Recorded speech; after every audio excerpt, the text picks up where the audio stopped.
Halo, halo, apa kabar Anda semua? Wah, seru nih kita hari Ahad kita ketemu hari libur dan ini bersama dengan Hari Santri Nasional gitu ya. Pak Jokowi juga hadir di Hari Santri Nasional di Surabaya hari ini wajahnya sumringah. Waduh. Tapi seperti biasa Pak Jokowi ketika ditanya itu bukan urusan dia, itu urusannya para partai-partai politik. Begitu Bung Rocky. Tentu kita mesti selalu baca cara mengelak dari Presiden Jokowi. Tetapi udah jadi semacam dalil di publik tuh. Jokowi itu mau menyembunyikan keinginannya tetapi tetap terlihat. Jokowi mau mengatakan dia tidak punya ambisi, tapi dari awal ambisinya itu adalah untuk mewujudkan dinastinya. Jadi apapun yang diucapkan Jokowi itu nggak akan mempengaruhi kesimpulan rakyat Indonesia bahwa Jokowi ini sudah jadi raja, dan raja memang seringkali menyembunyikan kepentingannya karena dia tahu bahwa dia ucapkan dia nggak ucapkan, yang penting akibatnya udah berlangsung. Ya. Dan yang menarik itu kemarin akhirnya Gibran itu dideklarasikan oleh Golkar sebagai calon wakil presiden satu paket dengan Pak Prabowo gitu. Dan memang dia sekarang belum jadi anggota Partai Golkar karena kata Puan sendiri itu dia belum resmi pamitan dari PDIP begitu. Dan yang saya bikin terlongong-longong begitu, sebenarnya sempat saya ulang lagi berkali-kali, jangan-jangan saya salah dengar itu Pak Erlangga ketika menyampaikan pidatonya itu menominasikan Gibran itu dan minta persetujuan dari forum Rapimnas, dia menyebutkan bahwa ini memang Golkar komitmen untuk under 40 di bawah 40 tahun dan Gibran bulan Oktober ini 35 tahun, dan kata dia zaman dulu di founding parent kita juga, founding father yang menyebutnya begitu, itu banyak yang memimpin di bawah usia 45 tahun. Dia menyebutnya Bung Sahrir, Sultan Sahrir. Ada Bung Karno juga, Bung Hatta gitu. Saya langsung teringat wajah Anda, Bung Rocky. Ya, kita tahu Syahrir menulis buku Our Struggle dalam upaya untuk memberi pendidikan politik, dan dia mendirikan partai yang namanya Partai Pendidikan Nasional tuh. Tetapi kalau kita mau lihat reputasi Sultan Syahrir jelas jauh banget lah tuh. Jadi buat apa dibandingkan itu antara Sultan Syahrir dan Gibran? Itu sama dengan saya bisa membandingkan antara air langga dan air mineral, kira-kira begitu tuh. Jauh banget ya. Jauh banget kan. Jadi cara-cara elit politik untuk mencari alasan akhirnya makin lama makin ngawur. Buat apa nih buatkan alasan kalau orang udah tahu bahwa Erlangga didesak untuk mencalonkan Gibran, karena kalau nggak dia kena KLB kan. Sultan Syahrir nggak dalam posisi itu. Sultan Syahrir justru mengambil risiko untuk mengaktifkan politik dan membatalkan seluruh rencana-rencana yang sifatnya famili di dalam politik Indonesia di awal. Sultan Syahrir jelas dia mondar-mandir satu Eropa, pergi berdebat di forum PBB, dan Sultan Syahrir memang nggak pernah jadi penjual martabak. Tapi saya menemukan satu kesamaan yang sebenarnya memang sedikit saya paksain ini antara Sultan Syahrir dengan Gibran. Kalau kita cari-cari, badannya sama-sama kecil, Bung Rocky, gitu. Oh iya, memang Syahrir dipanggil si Bung Kecil gitu. Bung Kecil, tapi ya, dengan betul. otak besar itu. Jadi Bung Kecil dengan otak besar. Yang lain saya nggak tahu tuh apakah setara dengan itu. Tapi udah terjadi semacam upaya untuk menyembunyikan maksud. Erlangga juga akhirnya kehabisan narasi itu dan mengucapkan narasi yang konyol, dan itu artinya Pak Erlangga nggak ngerti sejarah intelektual Indonesia, sejarah para politisi kita itu. Jadi demi mencari selamat maka dibuatlah narasi itu. Nah itu yang mungkin kader-kader Golkar itu merasa ini ngapain nih ketua partai kita kok jadi dangkal begitu kan. Tapi tetap kita anggap ya udah itu keputusan Erlangga, dan belum tentu keputusan Demokrat, belum tentu keputusan PAN, belum tentu keputusan PBB. Seandainya Erlangga bertanya pada Pak SBY, kita ajukan Gibran ya Pak, supaya kita ingat Sultan Syahrir itu setara dengan Gibran. Ya tentu Pak SBY yang ngerti sejarah politik mentertawakan Erlangga, apalagi Yusril yang belajar tentang sejarah konstitusi itu, yang menganggap bahwa konstitusi itu dibuat bukan untuk membanding-bandingkan orang, tapi melihat kapasitasnya di dalam kerangka kenegaraan tuh. Dan Gibran tentu jauh betul dengan pengalaman kenegaraan Sultan Syahrir di tingkat lokal maupun di tingkat internasional. Tapi sekali lagi ini bagian dari frustrasi Golkar sebetulnya. Orang yang frustrasi dia bikin perbandingan sendiri. Jadi jangan sampai Erlangga kemudian dibandingkan dengan air mineral. Oke. Kalau PAN udah 1000% Bung Rocky dukung Zulkifli Hasan, itu termasuk yang sejak awal, walaupun dia tetap menginginkan Erik, tapi begitu ada kata dari istana, dari Paduka Istana menyatakan Gibran, ya pasti akan langsung dia sendiko dawuh gitu kalau dalam bahasa Jawanya. PBB juga sudah menerima Gibran kemarin, malah bertemu Gibran sudah berkunjung ke PBB. Nah ini di situ padahal kita tahu Pak Yusril sebelumnya menyatakan cacat hukum. Dia menyatakan dia mempunyai pembelaan diri itu, dan sebenarnya waktu itu langsung dia memberi penjelasan bahwa dia bicara itu dari sisi sebagai seorang akademisi lah begitu, ahli hukum. Tapi kalau sebagai partai koalisi pendukungnya Pak Prabowo, dia akan tunduk dan patuh pada putusannya Pak Prabowo. Begitu kalau justru. Jadi clear sebenarnya di dalam, kecuali Pak SBY ya.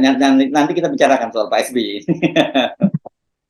Pasti Yusril juga punya pengalaman dengan pemerintahan, dan sebetulnya dalam kapasitas itu Yusril lebih berhak atau lebih berguna sebetulnya daripada Gibran. Kalau urusannya pengalaman ketatanegaraan ya, dan pengalaman memimpin negara ya, Yusril berapa kali jadi menteri sejak Orde Baru tuh.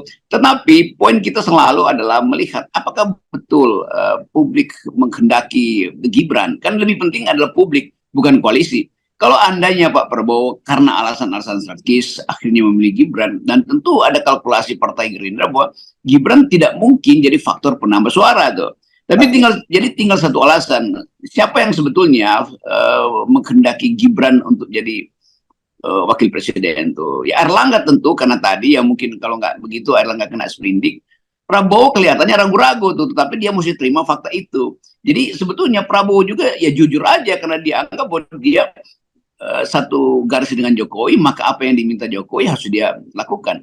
Tapi pertimbangan-pertimbangan politik, misalnya para caleg, kan bayangin misalnya kalau Gerindra misalnya harus pasang foto calegnya dan di belakangnya ada foto Prabowo dan Gibran, orang menganggap bahwa ini bagaimana ya?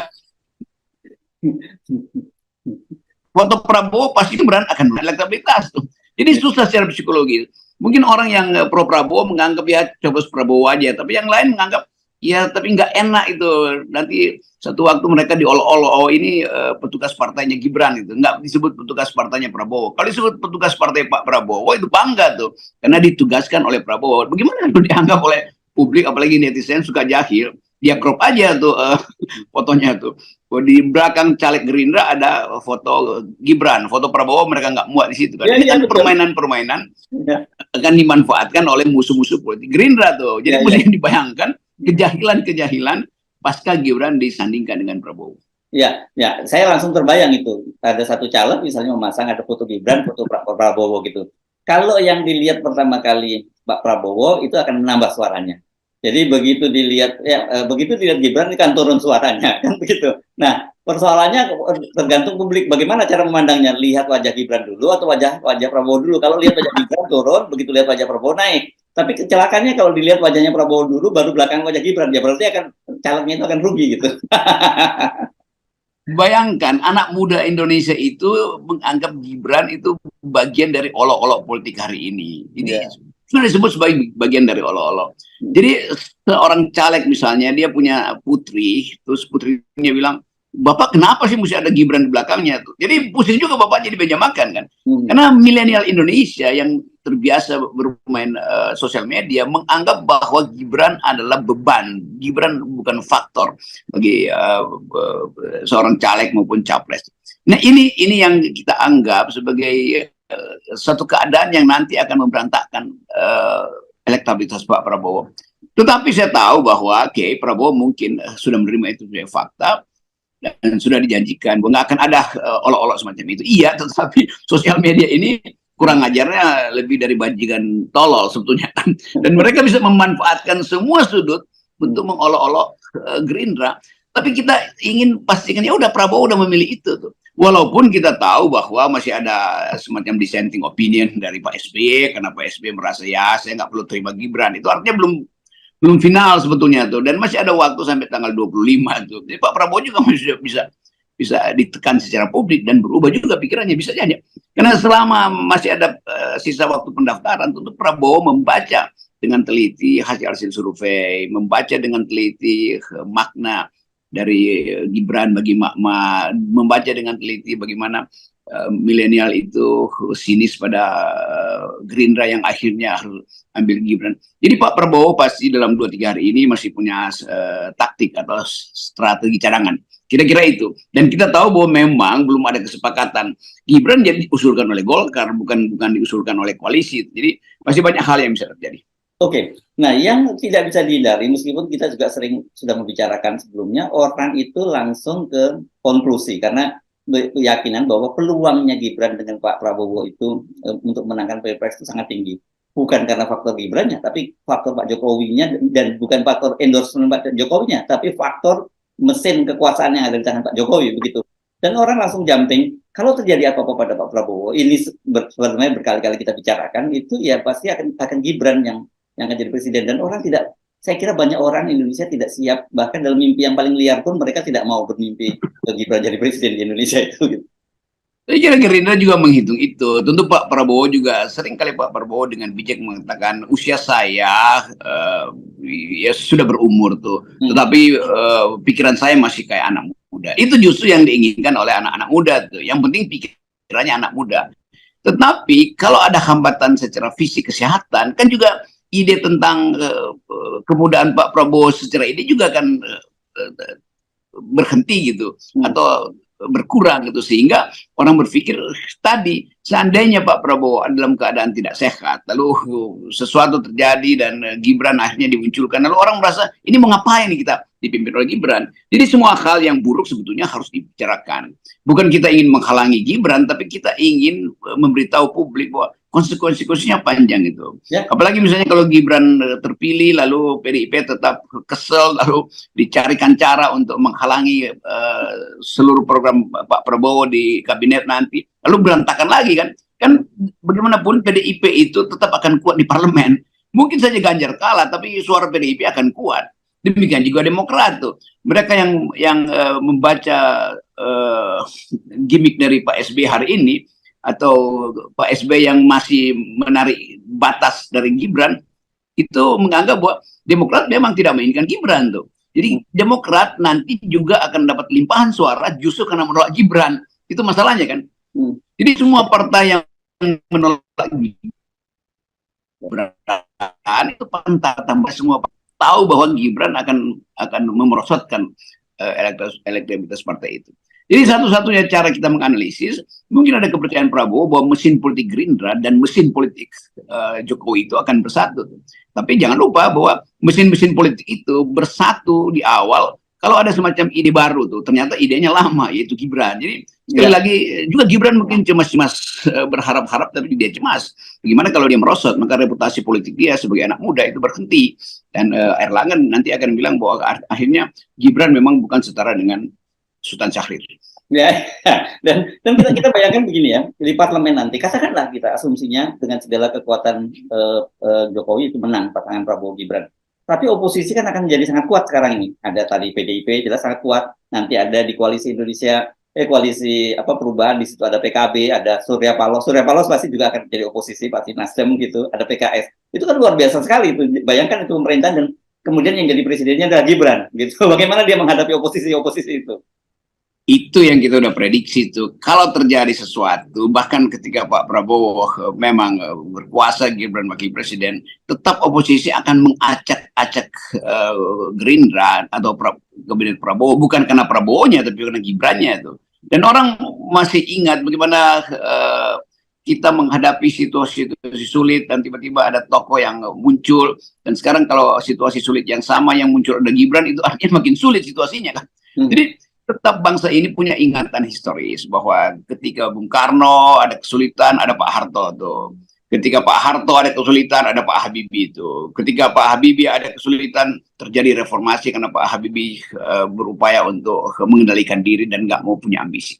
Jadi wisdom di kita sebetulnya tumbuh dengan baik. Tiba-tiba ada soal yang sifatnya elementer atau nggak ada poin sebetulnya, tiba-tiba Gibran masuk di situ. Dan publik masih melihat bahwa ini keluarga Pak Jokowi ini betul-betul tamak secara kekuasaan. Jadi bayangkan Gerindra akan hidup dengan sinisme semacam itu terus-menerus. Selama 5 tahun kalau Pak Pak Prabowo jadi presiden misalnya, itu orang akan ingat bahwa ada seseorang di situ yang sebetulnya tidak etis kan adanya dia di situ. Selama Presiden Jokowi masih berkuasa, istilah tidak etis itu atau semacam sinisme publik bisa dikendalikan lewat media massa. Tapi kalau Pak Jokowi udah nggak berkuasa, ya udah Gibran itu jadi olok-olok baru lagi, dan Gibran akan dapat sinyal buruk pada dirinya, dan itu akan mempengaruhi perkembangan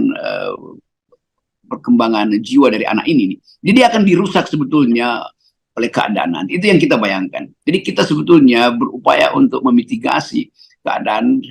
Pada akhirnya kita akan lihat bagaimana politik ini menjadi dangkal, dan kedangkalan itu orang akan tanya tanggung jawab siapa? Ya Gerindra pasti itu. Tapi Prabowo juga akan bilang ya udah, karena itu adalah tuntutan publik, maka untuk sementara ya saya terima sebagai fakta bahwa Gibran adalah wakil presiden saya. Tetapi gangguan itu akan berlangsung terus selama 5 tahun. Apalagi tadi itu oposisi bekerja serius untuk mendongkel Prabowo, dan itu bisa terjadi setiap saat. Karena kekuatan opini publik hari ini tidak lagi didasarkan pada elektabilitas, tapi pada etikabilitas. Dan orang melihat bahwa tidak etis adanya Gibran di situ. Ya, dan tanda-tandanya, tapi nanti kita akan bahas untuk perbincangan berikutnya ya, tanda-tandanya kalau nanti oposisi menguat itu, saya kira Demokrat pasti akan bergabung juga dalam kubu oposisi. Tanda-tandanya jelas ke situ ya, Bung Rocky ya. Iya, itu dari awal kan apa namanya, Pak SBY atau Demokrat akhirnya terpaksa mesti memilih Gerindra sebagai partner koalisinya karena ditolak oleh PDIP kan. Yeah. Nah kalau Pak SBY misalnya menganggap oke, dia nggak perlu datang ke Gerindra, ya dia nggak akan ikut pemilu 2029 karena begitu aturannya. Jadi Pak SBY mesti menahan diri sebetulnya untuk mengucapkan sesuatu yang bakal makin menghilangkan elektabilitas dia. Jadi saya kira Pak SBY fokus pada legislatif daripada pada eksekutif, lebih fokus pada caleg-caleg dia daripada berupaya untuk nyari sensasi sama-sama dengan Pak Prabowo. Nah ini juga akan menyebabkan ya psikologi Pak Prabowo juga akan sedikit kurang enak itu, karena menganggap kok SBY tidak sempurna ya mendukung dia. Itu konsekuensinya dengan memasang Gibran. Yes, oke, nanti kita akan bahas ya soal ini ya. Baik, terima kasih Bung Rocky. Oke. Yes. Yes, salam 0%.